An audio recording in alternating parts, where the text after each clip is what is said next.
आजच्या कवयित्री आहेत तृप्ती अंधारे, लातूर. व्यवसायाने कर्तव्यनिष्ठ आणि कृतिशील उपशिक्षण अधिकारी. कोण मला बळ पुरवत आहे, मी खडकातून उगवत आहे, अशा अभिव्यक्तीच्या अनिवार्य ओढीने काव्यलेखनाकडे वळलेल्या कवयित्री म्हणजे तृप्ती अंधारे. अंतर्दाह या संग्रहातून त्यांची कविता रसिकांपुढे आली. अस्वस्थ करणारा भवताल आणि त्याला प्रतिसाद देताना वाढत जाणारी तगमग या सगळ्यांचा कल्लोळ त्यांच्या कवितेतून आपल्याला पाहायला मिळतो. परंतु प्रतिकूलतेचा आक्रस्थाळी प्रतिकार न करता त्याला निग्रहाने प्रतिसाद देण्याच्या त्यांच्या एकंदरीत व्यक्तिमत्वातील खुणा कवितेतही पाहायला मिळतात. परिस्थितीला सर्जक प्रतिसाद देण्याच्या त्यांच्या स्वभावातूनच श्वास नवे कवितेचे हे तरुण कवींच्या कवितांचे संपादन. दप्तरातील कविता हा जिल्हा परिषद शाळातील मुलांचा महाराष्ट्रातील पहिला कविता संग्रह आणि जिल्हा परिषदेच्या शाळेतल्या मुलांचे इटुकल्या पिटुकल्या गोष्टी हे गोष्टीचे पुस्तक असले वेगळ्या वाटेवरचे प्रयोग त्या करू शकल्या. त्यांच्या या नित्य प्रयोगशीलतेला अनेक पुरस्कारांनी सन्मानित केलेले आहे. अधिकारी म्हणून एक पायऱ्या वर चढत जाताना स्वतःमधील शिक्षक आणि कवी यांच्यातील हिरवेपण अबाधित राखण्यासाठी सतत धडपडणाऱ्या त्यांच्यासारख्या प्रयोगव्रतीचे या उपक्रमाशी जोडले जाणे आम्हाला आनंददायी वाटते. आपण त्यांच्या कवितांचे स्वागत कराल ही अपेक्षा.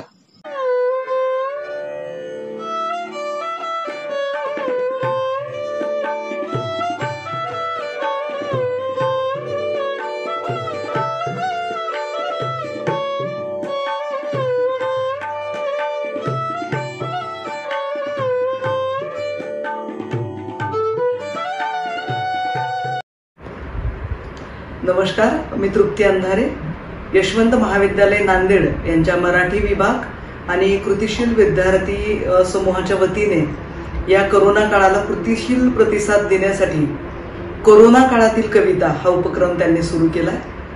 त्या अंतर्गत आज मी माझ्या 2 कविता आपल्या सगळ्यांसाठी घेऊन आली आहे. त्यातली पहिली कविता आपल्या सगळ्यांसाठी. कवितेचं नाव आहे प्रवास. स्वतःला रित करून ठेवलंय मी माझ्या दुःखापासून.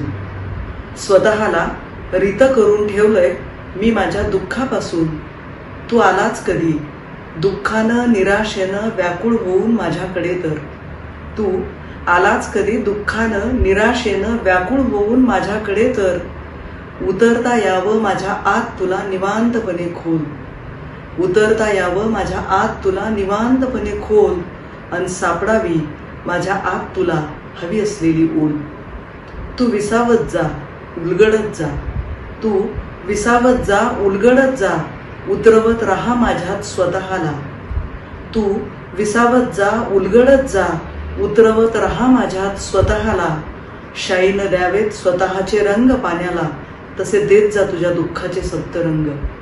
शाईनं द्यावेत स्वतःचे रंग पाण्याला, तसे देत जा तुझ्या दुःखाचे सप्तरंग. तुझ्या पापणीतील आसवांना अलगद उतरवून घेईल माझ्या डोळ्यांच्या पालखीत. तुझ्या पापणीतील आसवांना अलगद उतरवून घेईल माझ्या डोळ्यांच्या पालखीत. अन मिरवत राहील आयुष्यभर. अन मिरवत राहील आयुष्यभर. तुझ्यासाठी हसत हसत करता येईल मला. तुझ्यासाठी हसत हसत करता येईल मला.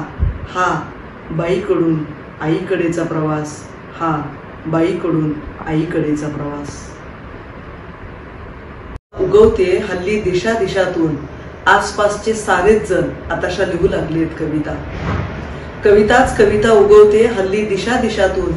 आसपासचे सारेच जण आताशा लिहू लागलेत कविता.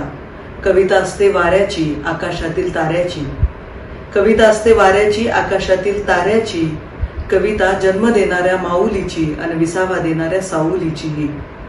कविता जन्म देणाऱ्या माऊलीची आणि विसावा देणाऱ्या साऊलीची. कविता धर्माची कर्माची शिक्षणाची आणि रक्षणाची. कविता धर्माची कर्माची शिक्षणाची आणि रक्षणाची. कविता होते देशावर वेशावर मुलावर फुलावर, कधी कधी सखीच्या कानातल्या डुलावर. कविता होते देशावर, वेशावर, मुलावर, फुलावर, कधी कधी सखीच्या कानातल्या डुलावर. खूप सारे विषय कवितेचे, खूप सारे आशय कवितेचे, खूप सारे विषय कवितेचे, खूप सारे आशय कवितेचे. कविता लिहिणाऱ्या माझ्या सकट सारे जण हो. कविता लिहिणाऱ्या माझ्या सकट सारे जण हो. खरंच कविता इतकी सोपी असते. कविता लिहिणाऱ्या माझ्या सकट सारे जण हो. खरंच कविता इतकी सोपी असते. शब्द इकडून तिकडे फिरवायला ती कमावाल्याची टोपी असते. कविता असते माणसाच्या ताठ ताठ कण्याची.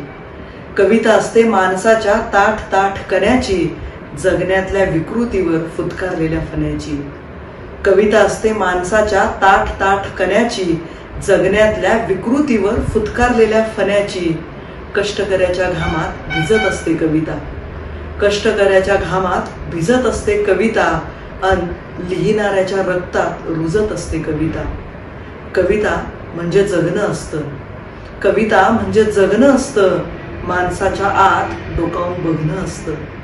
कविता म्हणजे जगणं असतं. माणसाच्या आत डोकावून बघणं असतं. म्हणून खोल मनाच्या तळातून जपता आली पाहिजे कविता. म्हणून खोल मनाच्या तळातून जपता आली पाहिजे कविता. आणि जपता जपता हळूवार जगता आली पाहिजे कविता. जगता आली पाहिजे कविता.